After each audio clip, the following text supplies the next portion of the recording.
तो हेलो दोस्तों, कैसे हैं आप सब। आज हम लोग बोर्ड परीक्षा में, चाहे वो यूपी बोर्ड हो चाहे बिहार बोर्ड हो, उसमें 90 प्लस इंग्लिश में 90 प्लस मार्क्स लाने का ट्रिक पढ़ने जा रहे हैं दोस्तों।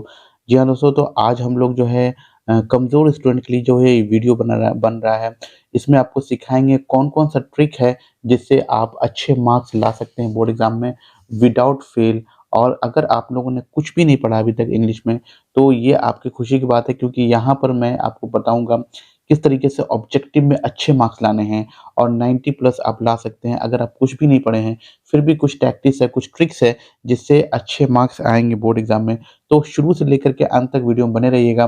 मैं आपको एक-एक करके सारा ट्रिक बताऊँगा, ठीक है? तो सबसे पहले जो ट्रिक है, वो ये है, पहला ट्रिक जो आप लोग को याद रखना है, वो ट्रिक नंबर 1 है, साफ-साफ लिखना है। बोर्ड में जो कॉपी लिखना है, वो बहुत ही साफ-साफ होनी चाहिए। तो मान के चलिए कि सोशल साइंस का पेपर है, उसमें क्वेश्चन क्या है, तो पहली बार में क्वेश्चन लिखना है, ठीक है? राष्ट्रवाद क्या है, उसके बाद आंसर लिखना है, बहुत ही अच्छे से बिना काटे-छाटे। तो इस तरह से आप लिखिएगा, तो आपको अच्छा मार्क्स आएगा, ठीक है?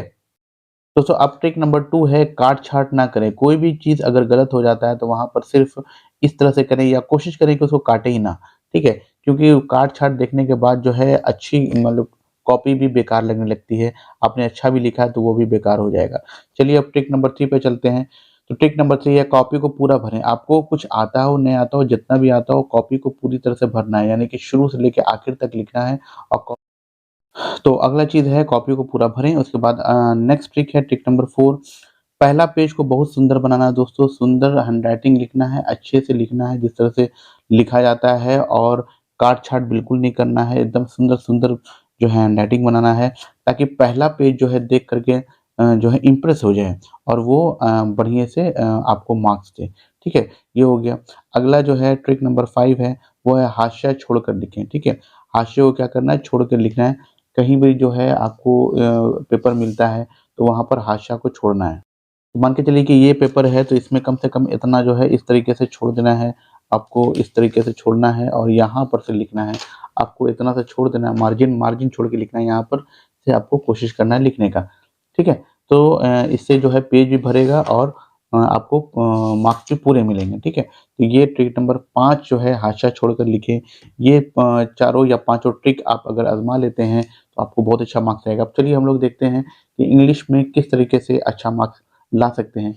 तो देखिए दोस्तों, इसमें इंग्लिश में ग्रामर बहुत ज़रूरी होता है, तो ग्रामर में आज हम लोग पढ़ने वाले हैं वॉइस। क्योंकि जो भी थोड़े आप लोग को जो भी छात्र थोड़े बहुत पढ़े हुए हैं क्लास 12, तो उनको थोड़ा-सा वॉइस में बहुत ईज़ी है, आपको कुछ डरने की वाली बात नहीं है, मैं बताऊँगा, आपको समझाऊँगा। बहुत ईज़ी वे में आप ग्रामर लिख पाएँगे, पढ़ पाएँगे, क्योंकि कुछ ग्रामर से भी क्वेश्चन रहते हैं, ठीक है? अब चलिए वॉइस में है, देखिए, तो जैसे एक्टिव पैसिव वॉइस जो होता है, उसको पहले देख लेते हैं हम लोग। देखिए, पहला क्या है, ये जो है choose the correct active voice choose करना है, ठीक है? तो करेक्ट एक्टिव वॉइस। अब आपको पता होना चाहिए कि by whom was the bird killed, किसके द्वारा बर्ड यानी कि चिड़िया मारी गई है, ठीक है? किसके द्वारा? तो इसका सीधा क्या होगा, who killed the bird. By whom को क्या कर देंगे, हू कर देंगे। तो हू किल्ड द बर्ड। देखिए कितना ईज़ी है दोस्तों, बहुत ईज़ी वे में आपको मैं बता रहा हूँ। By whom was the bird killed, ये क्वेश्चन हो गया। हू किल्ड द बर्ड, ठीक है? Who killed the. चलिए दोस्तों, अब दूसरे क्वेश्चन पे चलते हैं। दूसरा क्वेश्चन क्या है, देख लेते हैं हम लोग। दूसरा क्वेश्चन है, the nonsense will not be tolerated by me. देखिए, यहाँ पर बोला नॉनसेंस जो है मुझसे बर्दाश्त नहीं किया जाएगा, टॉलरेटेड मतलब बर्दाश्त नहीं किया जाएगा। अब देखिए, बर्दाश्त नहीं किया जाएगा, तो इसका क्या होगा? तो देखिए, आई विल, यहाँ मी मतलब यहाँ मी किस में तब्दील हो जाएगा, आई में। मी चेंज हो जाएगा आई में। तो आई में चेंज हो गया, I will not tolerate this nonsense. हैं? मैं नॉनसेंस को बर्दाश्त नहीं करूँगा। मेरे द्वारा नॉनसेंस बर्दाश्त नहीं किया जाएगा। ये इसका क्वेश्चन था, ठीक है? अब अगला देखते हैं, बहुत ईज़ी है दोस्तों, देखिएगा, समझते जाइए, बहुत ही ईज़ी है। The windows have been cleaned. The windows have been cleaned, ठीक है? अब इसका क्या हो जाएगा, someone has cleaned the windows. अब the windows have been clean मतलब किसी ने तो विंडो क्लीन किया होगा, तो किसी ने को क्या लिखा है इसने, समवन। यहाँ पर तो किसी को मतलब यहाँ पर क्या है, काम करने वाला तो कोई है नहीं। The windows had been clean, clean हो चुका है, विंडो क्लीन हो चुका है। किसने क्या नहीं पता, तो किसने क्या नहीं पता, तो किसी ने तो किया होगा। तो किसी ने वो क्या लिखा है इसने, someone. Someone has clean the window. The house was painted bye Tom. House was, यहाँ पर दोनों हैं। तो हाउस है और किसने पेंट किया? टॉम ने। तो Tom painted the house. Was painted है, ठीक है, तो टॉम पेंटेड द हाउस। अगला देखिए, we are taught grammar by mister Singh. अब कौन सा सही है इसमें चेक कीजिए कौन सा सही है। तो we are taught grammar by mister Singh, तो मिस्टर सिंह टाउट अस, है ना, mister Singh taught us grammar, ठीक है। तो ये कौन सा आंसर हो जाएगा? Mister Singh taught us grammar. बहुत इजी है दोस्तों, बहुत इजी लग रहा होगा। उम्मीद है आपको इजी समझ में आ रहा होगा, क्योंकि इसका क्वेश्चन आता है दोस्तों। तो ये हम लोग वॉइस देख रहे हैं, वॉइस बहुत जरूरी है दोस्तों। चलिए, कुछ ज्यादा क्वेश्चन नहीं है, एक से दो क्वेश्चन और है, इसी टाइप का क्वेश्चन आने वाला है। The book will be bought by Sita. देखिए, सीता के द्वारा बुक खरीदी जाएगी। चलिए देखिए, Sita will buy the book. चलिए, क्लियर है एकदम, कोई इसमें दिक्कत नहीं। आगे देखते हैं। Let this be done by me. अब देखिए, खोजिए इसको। Let this be done by me, मेरे द्वारा इसको करने दिया जाए। लेट मी डू दिस, ठीक है, let me do this.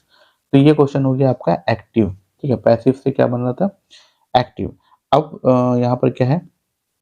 Passive voice, ठीक है। तो पैसिव बनाना है, ठीक है। यहाँ पर पैसिव बनाना है, एक्टिव दिया हुआ है। I will never forget this experience, ठीक है। मैं इस चीज को, यानी कि मैं कभी नहीं भूलूंगा इस एक्सपीरियंस को। तो क्या हो जाएगा? ठीक है। तो इसका क्या हो जाएगा? This experience will never be forgotten by me. समझ जाइए, पैसिव बन रहा है हमारा। तो this experience will never be forgotten by me. अगला देखिए, she has learned her lesson. Her lesson has been learned by her. Her lesson has been learned by her. अगला देखिए, the cat is eating the fish, है, the fish is being eaten by cat. Clear है मामला। चलिए आगे देखिए, मर्षा is reading a novel. A novel is being read by Marsha। देखिए, reading जहां आ जाएगा, being read लगेगा, being read। और ये बहुत इजी है दोस्तों, बहुत इजी बनता है।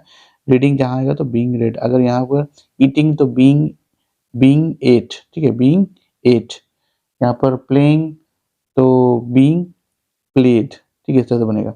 Why do you tell a lie, ठीक है, why is a lie told by you? Why is a lie told by you? Very good. चलिए, समझ में आ रहा होगा। I have to teach English, ठीक है, I have to teach English. English has to be taught by me. English has to be taught by me. ये हो गया। तो उम्मीद है समझ में आ रहा होगा आपको।